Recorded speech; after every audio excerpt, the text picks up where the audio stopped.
কিন্তু এখানে special features কী হচ্ছে, এই মানুষজনগুলো নিজেকে থটসগুলোকে মানে সাপ্রেস করার জন্য এরা নিজের একটা আশেপাশে একটা এনভায়রনমেন্ট, খুশির এনভায়রনমেন্ট, চিয়ারফুল এনভায়রনমেন্ট ক্রিয়েট করে রাখে। এরা নিজের এই থটসগুলোকে, ডিপ্রেশনের থটসগুলোকে লুকানোর জন্য, হাইড করার জন্য, সাপ্রেস করার জন্য একটা টাইট শিডিউল মেনটেন করে। আর নিজের গোলস টার্গেটগুলোতে খুব ওরা বেশি এক্সেসিভ কাজ করে। তারপরে এইটা নয় কি ওদের ওই থটসগুলো আসে না, থটসগুলো আসে। যখন ওরা মানে রাত্রে একা হয়, বাড়িতে গিয়ে একা থাকে, তখনই থটসগুলো আসে। আর একটা পিকুলিয়ার জিনিস আপনারা নোটিস করবেন, দেখুন এই লোকগুলো বুঝবেন কী করে? এনারা যে ডিপ্রেশনে ভুগছেন, বা আপনাকে তো এই মানুষগুলোকে তো হেল্প করতে হবে।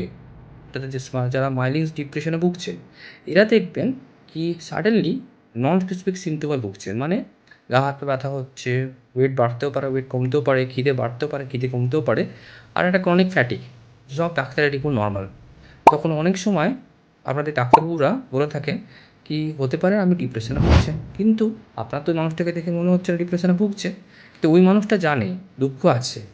আমাদের কাছে যখন এরকম ক্লায়েন্ট এসে থাকে, ডাক্তারবাবু রেফার করেছে, তখন ইনিশিয়ালি পেশেন্টটা কিছু বলে না। যখনই পেশেন্টের সাথে আমরা আরও ইন্টারাক্ট করি, তখন ও ইমোশনাল ব্রেকডাউন হয়েছে।